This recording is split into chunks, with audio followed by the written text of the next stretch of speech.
Shadows of deception, the greenhouse was Amara Nori's sanctuary. Surrounded by the whispers of leaves and the sweet perfume of blooming jasmine, she could almost forget about the mounting debts her family faced. Almost.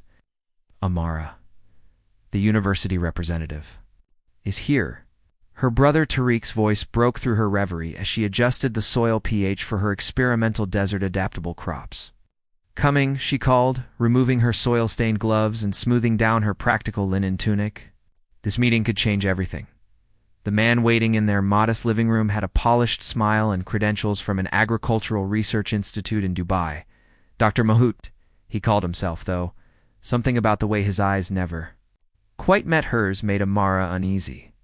"Your research on drought-resistant plant varieties is exactly what our institute needs, Miss Nuri," he explained, laying out glossy brochures.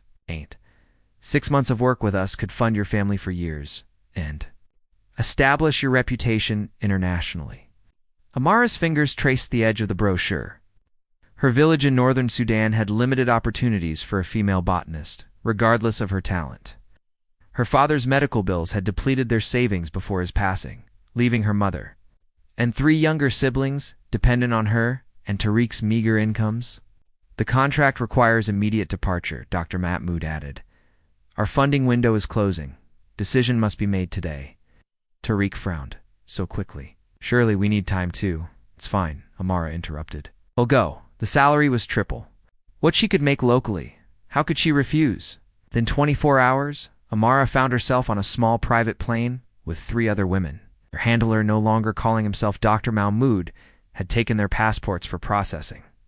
The friendly demeanor had vanished, replaced by curt orders and veiled threats.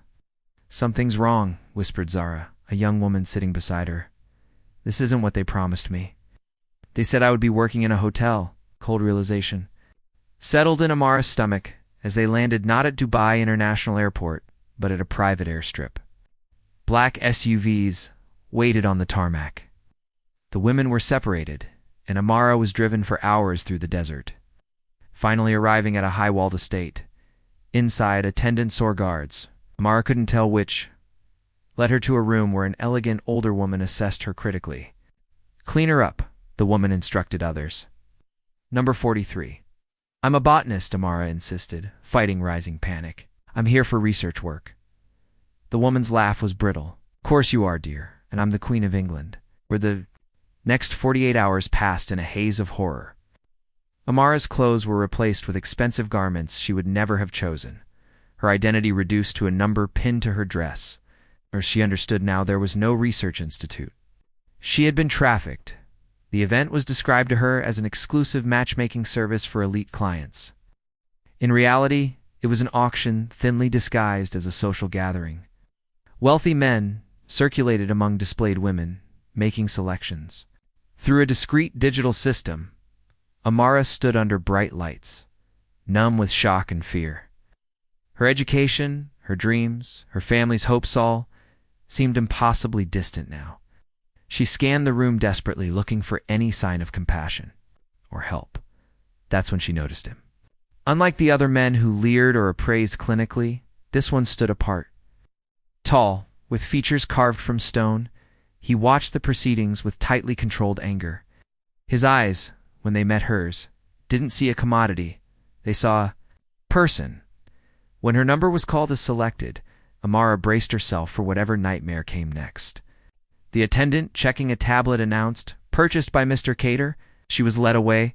Amara caught one last glimpse of the stone-faced man talking intensely with the auction coordinator. She didn't know then that Farhan Kador had just set in motion events that would change both their lives irrevocably. The silent benefactor, the mansion that became Amara's new prisoner sanctuary. She wasn't sure which perched on the edge of Dubai's glittering skyline. Floor 2 ceiling windows offered spectacular views of the city and desert beyond, yet Amara felt like she was seeing everything through a veil of fear for 3 days. She barely left the luxurious guest suite assigned to her. A kind-faced housekeeper named Nima brought meals and fresh clothes, but offered little information. The man who had purchased her Meister, Cater, remained unseen.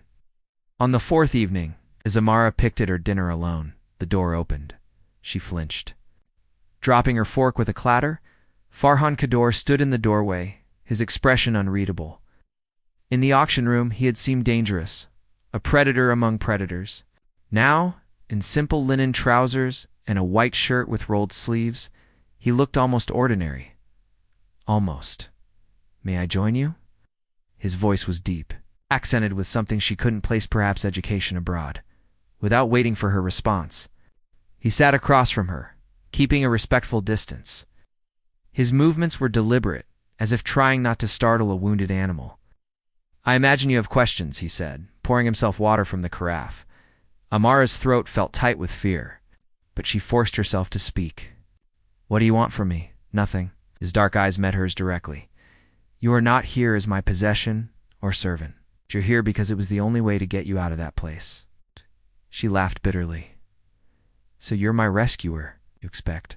Gratitude for buying me like livestock?" "No," he answered simply. "I expect nothing from you. Your passport and personal belongings are in the safe in your room. The combination is your birth date information they collected when processing you. You're free to leave whenever you choose." Amara stared at him, searching for the trap. "Why would you do this?" Farhan's gaze shifted to the window where Dubai's lights sparkled against the night sky. "Those auctions are part of a network I've been tracking for years. Sometimes the only way to fight a system is from within." "You're with the police?" "No." Something dark flashed across his face. "This is ... personal." Over the next 2 weeks, Amara tested the boundaries of her supposed freedom. She found her passport exactly where he said it would be. Nima showed her how to use the house systems and informed her that an account had been established in her name with enough funds for her to return home or go elsewhere. Gradually, Amara learned fragments of Farhan's story.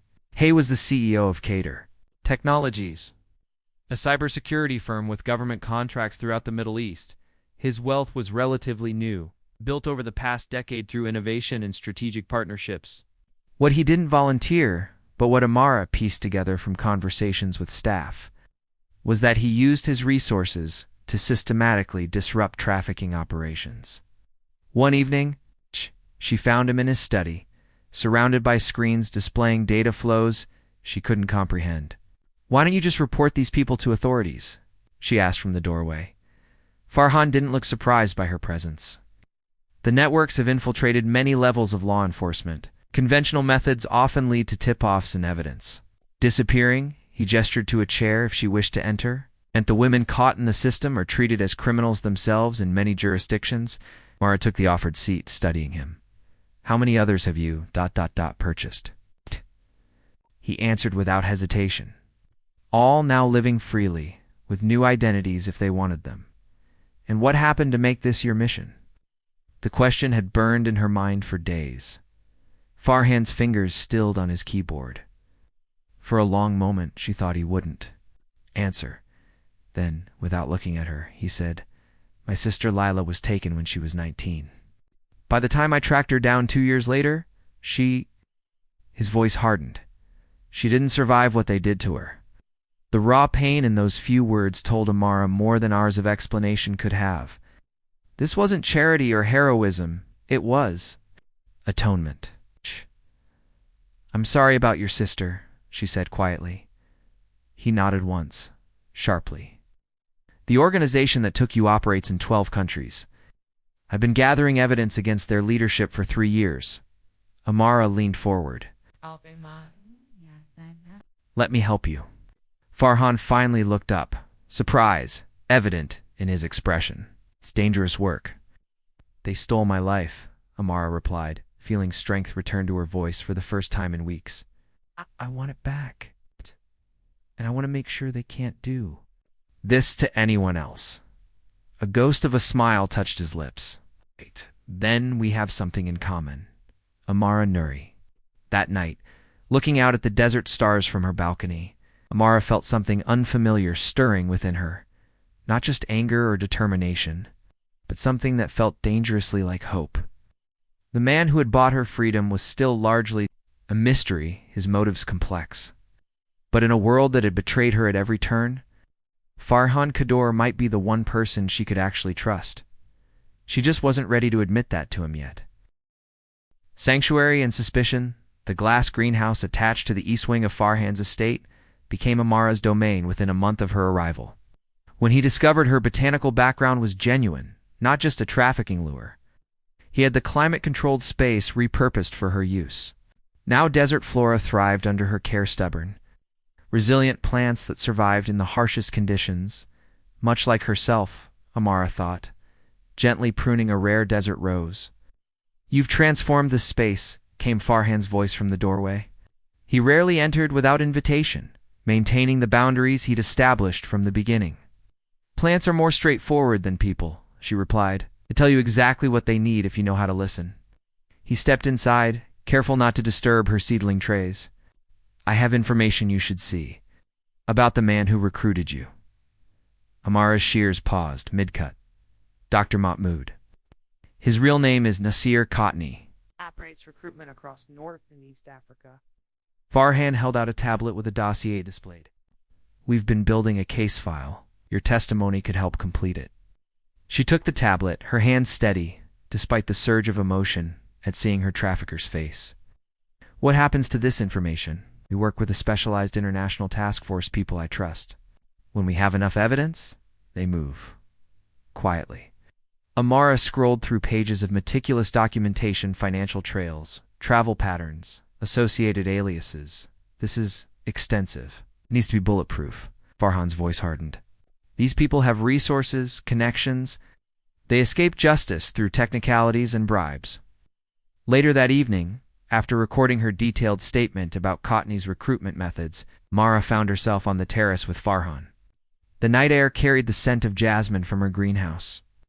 Neither spoke for several minutes, the comfortable silence a sign of their evolving dynamic. "I contacted my family today," Amara finally said, "from a secure line, as you suggested." Farhan's expression softened.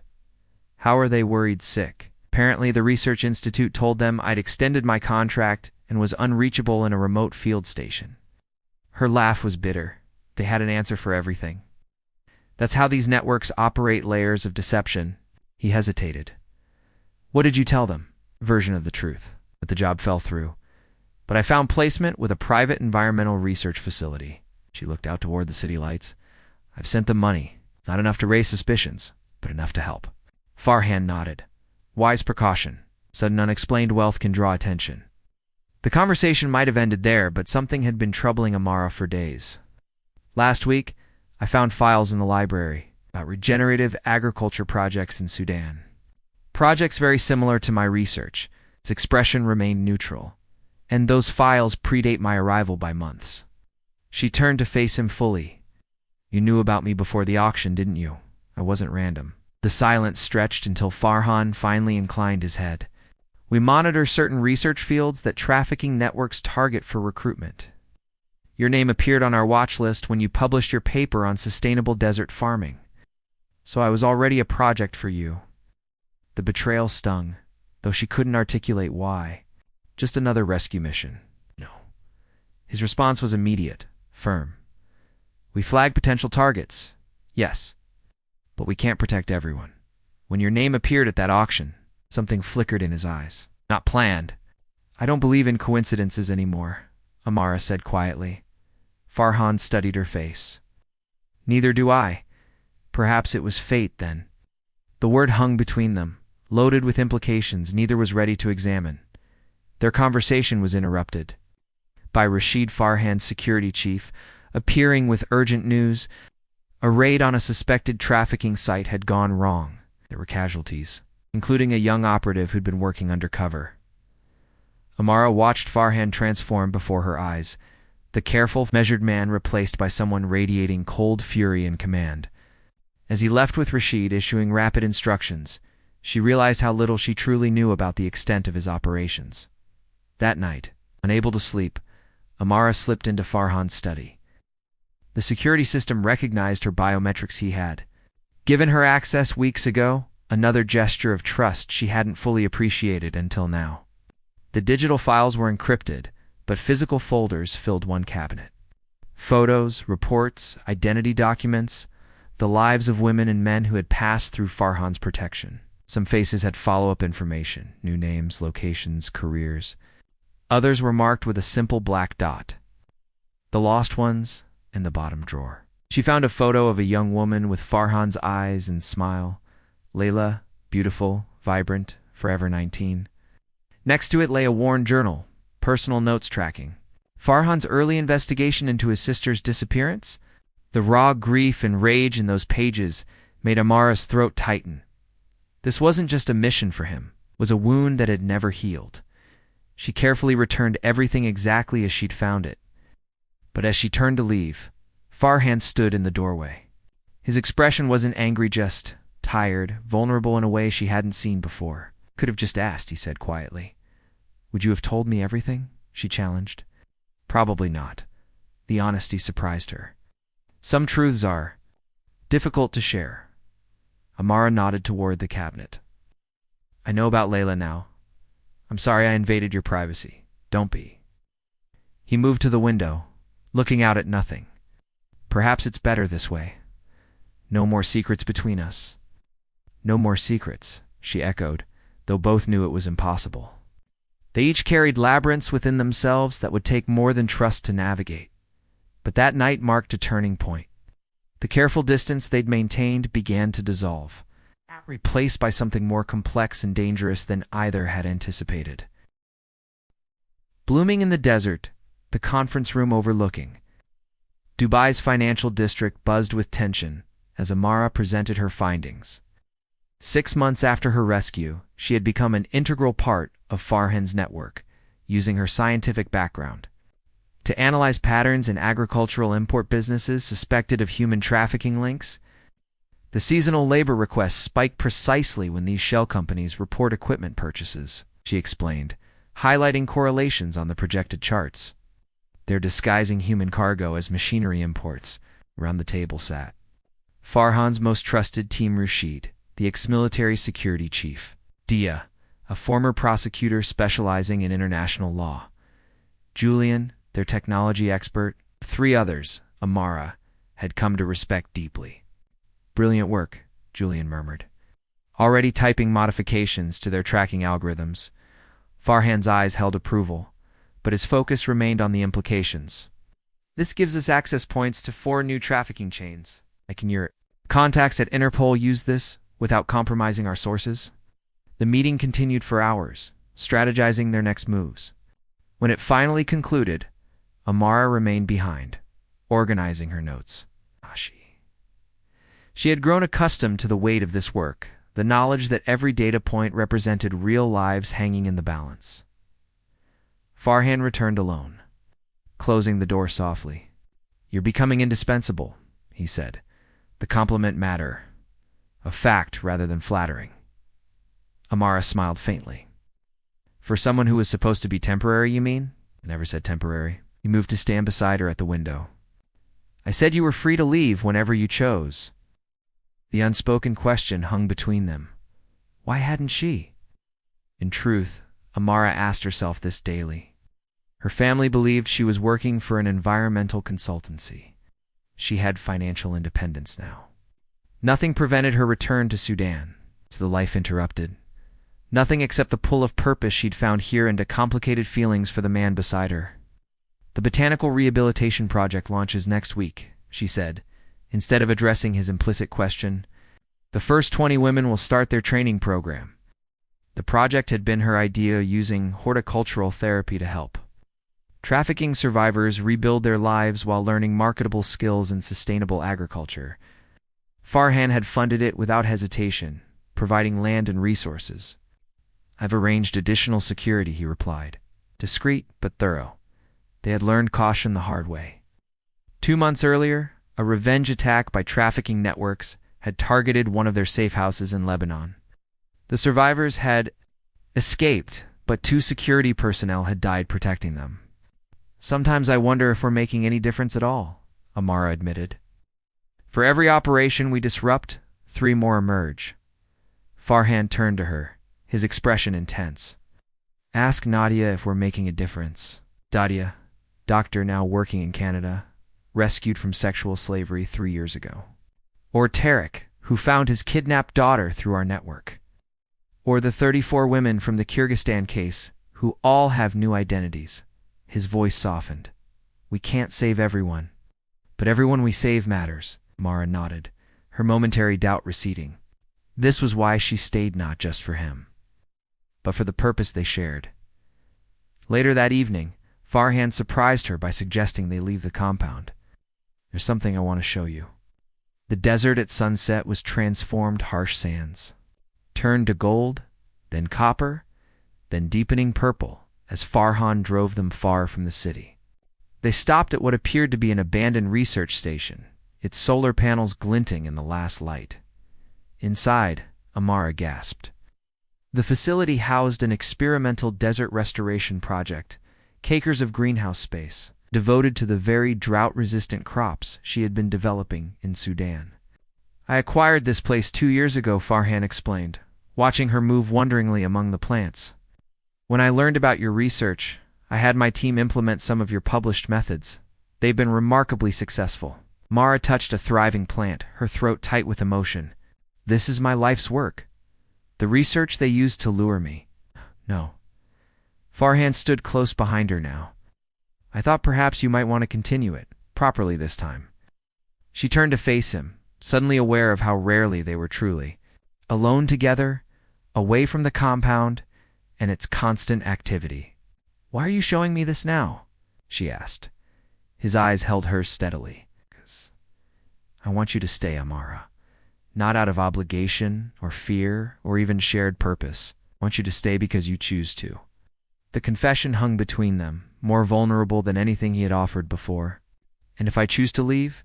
she challenged softly. "Then this facility would be yours to direct from anywhere in the world." His voice remained even, though something flickered in his expression. "Your work deserves to continue, regardless of other considerations." Mara studied him, this complex man who had saved her from one fate only to lead her into another she could never have imagined. In 6 months, she had seen him negotiate with government officials, comfort traumatized survivors, and coldly dismantle criminal enterprises. She had seen his rare smiles, his midnight nightmares, his unwavering dedication. She had not seen him reach for happiness, not once. Without letting herself overthink, Amara stepped forward and placed her hand against his cheek. His skin was warm, slightly rough with evening stubble.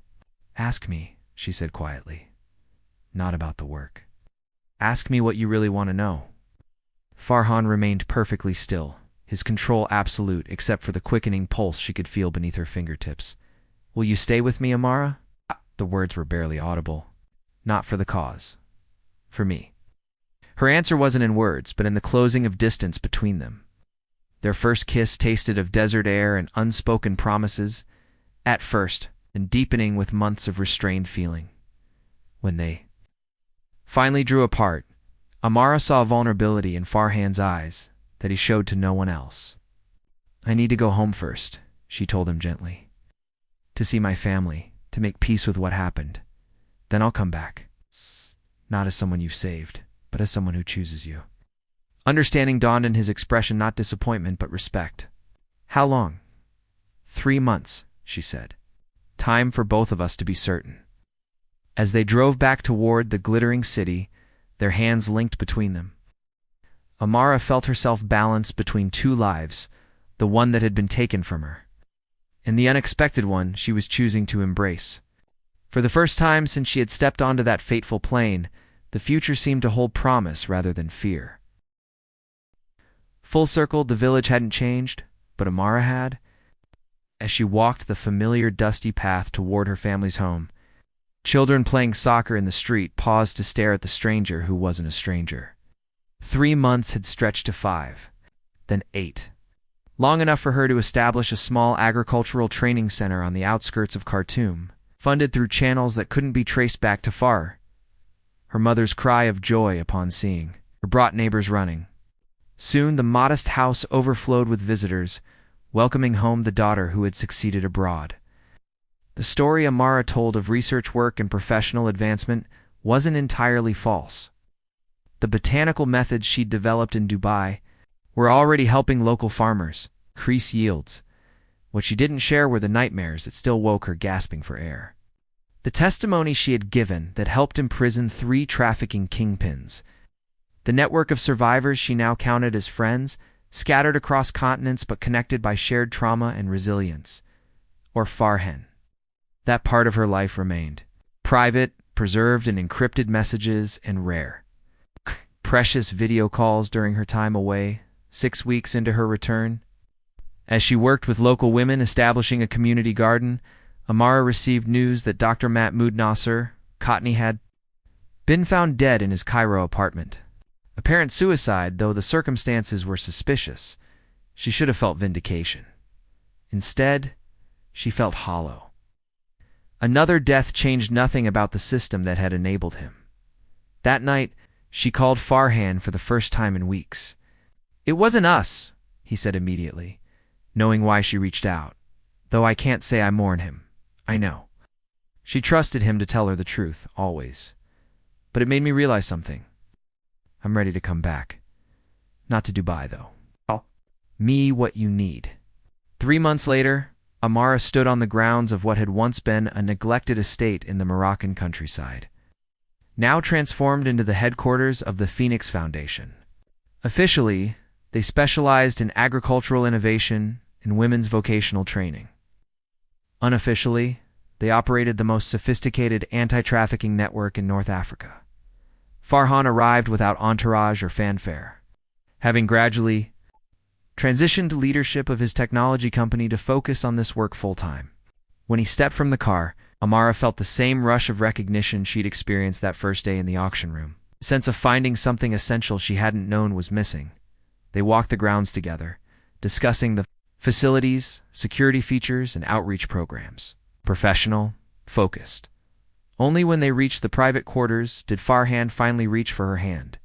8 months, 2 weeks, and 3 days, he said quietly.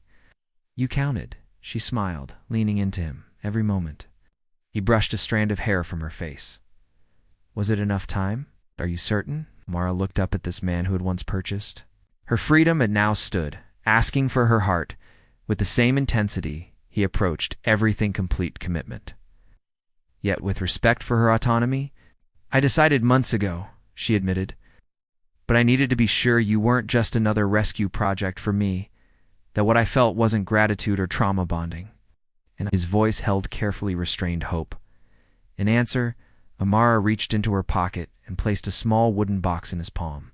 Inside lay 2 simple platinum bands, one sized for him, one for her.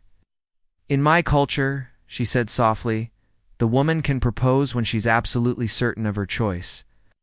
Farhan's composure finally broke, his smile transforming his entire face. Amara Nuri, you continue to astonish me. Is that a yes, Mr. Cater? She teased. His answer came not in words, but in the way he slipped the larger ring onto his finger, before carefully placing its match on hers. Then he kissed her with all the passion and tenderness that had grown between them, no longer rescuer and rescued, but equals who had chosen each other despite every reason the world had given them to remain apart. Their wedding. 3 months. Later, brought together an unusual assembly trafficking survivors, now thriving in new lives. International law enforcement officials who were also close allies, and Amara's bewildered but supportive family. The private ceremony blended their different traditions into something uniquely theirs. 1 year to the day after their marriage, Amara stood at the opening of the Phoenix Foundation's newest facility, rehabilitation center for trafficked children. Built on land that had once housed one of the largest trafficking operations in the region, poetic justice that Farhan had engineered with meticulous care as she cut the ribbon. Cameras flashing, Amara caught sight of a young girl watching from the edge of the crowd, 14, perhaps 15, haunted eyes that reminded Amara too much of herself during those dark days of captivity. Later, when the speeches ended and the officials departed, Amara found the girls still lingering. Farah, the teenager, said, her voice barely audible. They said you might understand, that you've been where I was. Amara glanced at Farhan, who nodded almost imperceptibly before stepping away to give them privacy. They had discussed becoming parents. Someday, but perhaps family would come to them in unexpected ways, just as everything else in their lives had. Yes, Amara told the girl, offering her hand. I understand. and I can show you the way forward, if you're ready. Sfera cautiously placed her hand in Amara's. Amara felt the full circle of her journey complete itself. A victim to survivor. To advocate, to mentor, each step hard one. Transformation necessary that evening. Watching the sunset from their private terrace with Farhan's arm around her waist, Amara thought about all the paths that might have been, the simple village, life she had once imagined, the academic career that had been stolen, the endless nightmare she had narrowly escaped. None of those paths would have led her here, to this unexpected life filled with purpose and love. A life that had begun with violation and deception, yet somehow blossomed into something beautiful and meaningful. "What are you thinking?" Farhan asked, his voice warm against her hair. Amara turned in his arms, looking up at the face she had once feared and now couldn't imagine living without. "That sometimes the worst thing that happens to you can lead to the best." He nodded, understanding completely as he always did. From ashes to wings.